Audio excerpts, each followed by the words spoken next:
ఈరోజు మనం ఒక ఆసక్తికరమైన విశ్లేషణ చూడబోతున్నాం.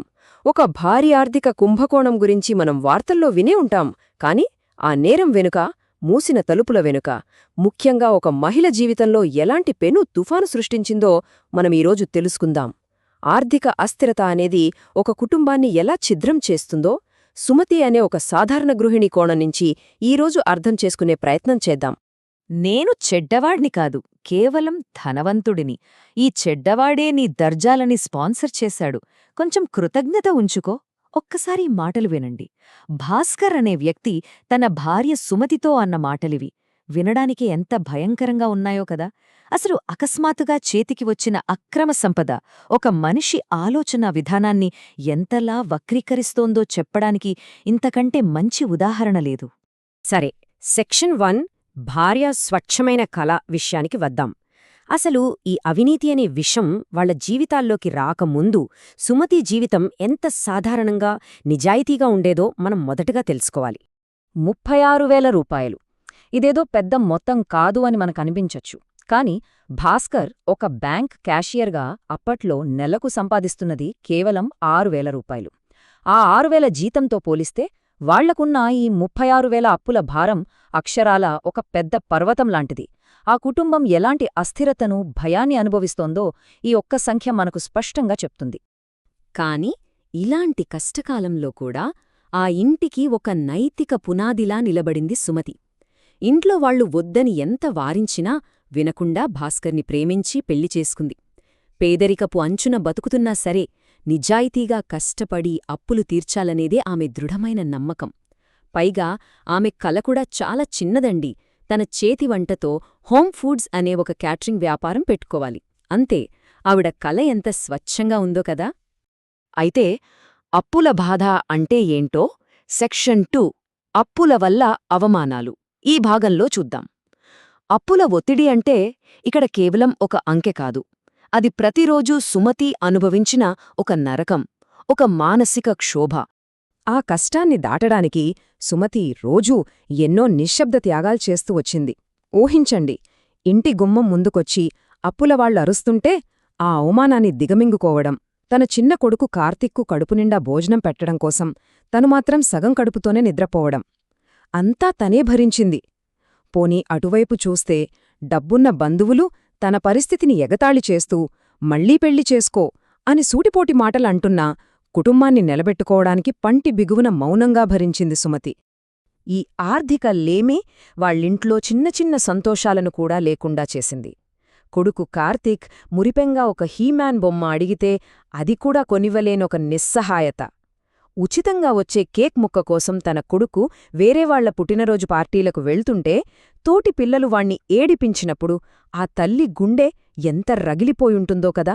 ఇది నిజంగా ఆర్థిక అస్థిరత ఒక కుటుంబంపై చూపే అత్యంత క్రూరమైన ప్రభావం. సరే, సెక్షన్ 3 అకస్మాతు సంపద అనే అంశానికి వెళ్దాం. ఈ కష్టాలన్నీ కూడా ఒక చట్టవిరుద్ధమైన నిర్ణయానికి దారితీసినప్పుడు వారి జీవితాలు ఎలా తలకిందులయ్యాయో ఇప్పుడు గమనిద్దాం. ఇక్కడ అప్పులవాళ్లు స్కూటర్ను లాక్కెళ్లిన ఆ మొదటి రోజు మొదలైన ఆ నిరాశ మెల్లగా ఎంతలా అత్యాశగా మారిందో మనం స్పష్టంగా అర్థం చేసుకోవచ్చు. కుటుంబం కోసమని చెప్పి భాస్కర్ అడ్డదారులు తొక్కాడు, చట్టవిరుద్ధమైన స్మగ్లింగ్ మొదలుపెట్టాడు. ఆ తర్వాత కేవలం 2 వారాల్లోనే నకిలీ లాటరీ టికెట్ ద్వారా 17.5 లక్షల రూపాయలను వైట్ మనీగా మార్చడం, నెల తిరిగేసరికల్లా ఒక బ్రోకర్తో కలిసి కోట్ల కొద్దీ అక్రమ నిధులతో ఏకంగా స్టాక్ మార్కెట్ని శాసించడం ప్రారంభించాడు. చూస్తుండగానే ఎవరూ ఊహించని విధంగా లెక్కకు మించిన డబ్బు వాళ్ల ఇంట్లోకి వరదలా వచ్చిపడింది. కానే ఇక్కడే మనం గమనించాల్సిన ఒక ఆసక్తికరమైన, ఇంకా చెప్పాలంటే ఒక బాధాకరమైన నిజముంది. అదేంటంటే ఆ భయంకరమైన నమ్మకద్రోహం. కష్టపడి నిజాయితీగా హోమ్ ఫుడ్స్ పేరుతో వ్యాపారం పెట్టాలన్నది సుమతి కల కదా. కాని భాస్కర్ ఏం చేశాడో తెలుసా? దుబాయ్ ఎగుమతుల పేరుతో తన బ్లాక్ మనీని దాచడానికి హోమ్ ఫుడ్స్ ప్రైవేట్ లిమిటెడ్ అనే ఒక నకిలీ షెల్ కంపెనీని మాత్రమే క్రియేట్ చేశాడు. అంటే తన భార్య పెట్టుకున్న ఆ స్వచ్ఛమైన కలను తీసుకెళ్లి తన నేరాలకొక ముసుగుగా వాడుకున్నాడనమాట.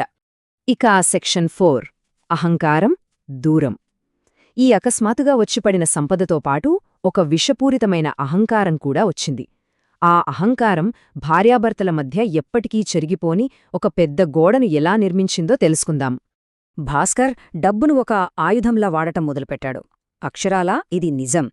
16 లక్షల రూపాయల విలువైన నిస్సాన్ కారు కొనడం, ఒక బట్టల షాప్లో క్లర్క్ అవమానించాడని కేవలం పంతం కోసం అక్కడికక్కడే లక్షల రూపాయలు ఖర్చు చేయడం, అసలు వీళ్ల ఇంటి ముందు ఎవరూ రాకుండా ఉండటానికి వీధిలోని దుకాణదార్లకు ప్రతీ నెలా లంచాలివ్వడం, ఇవన్నీ ఒకెత్తైతే తన కుటుంబానికి స్పాన్సర్ చేస్తున్నందుకు వాళ్లంతా తనకెప్పుడూ కృతజ్ఞతతో ఉండాలని డిమాండ్ చేయడం మరొకెత్తు. సుమతి ప్రాణంగా ప్రేమించిన పాత భాస్కర్, అతనిలోని ఆ వినయం మొత్తం మాయమైపోయాయి.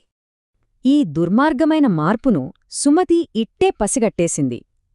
ఆకలికి మించిన ఆహారం, అవసరానికి మించిన సంపాదన రెండూ విషంతో సమానం అన్న ఆమె మాటలు ఒకసారి గమనించండి. ఒకప్పుడు వాళ్లను ఆకలితో మార్చిన ఆ ఆర్థిక అస్థిరత పోయి, ఇప్పుడు వాళ్ల ఇంటిని వేళ్లతో సహా పెకిలించి నాశనం చేస్తున్న ఒక భయంకరమైన అత్యాశ వచ్చి చేరిందని ఆమెకు పూర్తిగా అర్థమైపోయింది. ఇప్పుడు సెక్షన్ 5 అత్యాశకు మూల్యం. ఈ సంపద అనే భ్రమ నిజానికి ఆ కుటుంబానికి ఎంత మూల్యాన్ని మిగిలించింది? వాస్తవం వాళ్ల ముందు నిలబడినప్పుడు ఏం జరిగిందో చూద్దాం. ఇక్కడ మనం ఈ వ్యత్యాసాన్ని స్పష్టంగా గమనించొచ్చు. ఒకవైపు అనంతమైన డబ్బు, అధికారం వస్తుందని భాస్కర్ ఆశపడితే, దానికి బదులుగా సుమతి నమ్మకాన్ని అతను పూర్తిగా కోల్పోయాడు. విలాసవంతమైన జీవితం వస్తుందనుకుంటే అది హరిహరన్ అనే ఒక బ్యాంక్ అధికారి గుండెపోటుతో చనిపోవడానికి కారణమై ఎప్పటికీ వదిలిపోనే ఒక అపరాధభావానికి దారితీసింది. ఆ భారీ నకీలి బ్యాంక్ రిసిప్ట్ స్కామ్ బట్టబయలు కావడంతో బయట సమాజంలో వాళ్లు చేసిన ఆ భయంకరమైన నేరాలు నేరుగా వాళ్ల ఇంటి గుమ్మం తొక్కి వాళ్ల మనస్సాక్షిని నిలదీశాయి. మరి చివరికి మిగిలిందేంటి? సుమతి కన్నీళ్లు మాత్రమే. వాళ్ల కుటుంబంలో ఒకప్పుడున్న ఆ ప్రశాంతత పూర్తిగా గాల్లో కలిసిపోయింది. తన నిజాయితీకి ప్రతీకగా నిలవాల్సిన హోమ్ ఫుడ్స్ అనే ఆమె కల ఆ అవినీతి మచ్చతో శాశ్వతంగా మూతపడిపోయింది. నిజానికి కుటుంబం బాగుండాలన్న ఒక మంచి ఉద్దేశ్యంతోనే మొదలైన ఆ ప్రయాణం అవినీతి ఊబిలో కూరుకుపోయి ఎంత విషాదంగా ముగిసిందో ఇది మనకు కళ్లకు కట్టినట్లు చూపిస్తుంది. ఈ విశ్లేషణను ముగించే ముందు మనమందరం ఆలోచించాల్సిన ఒక బలమైన ప్రశ్న మిగిలి ఉంది. ఆర్థిక భద్రత కోసం గుడ్డిగా పరిగెత్తడం ఒక కుటుంబపు ఆత్మను నాశనం చేయడాన్ని ఎప్పటికైనా సమర్థిస్తుందా? అసలు కుటుంబాన్ని పోషించడం అంటే ఏంటి?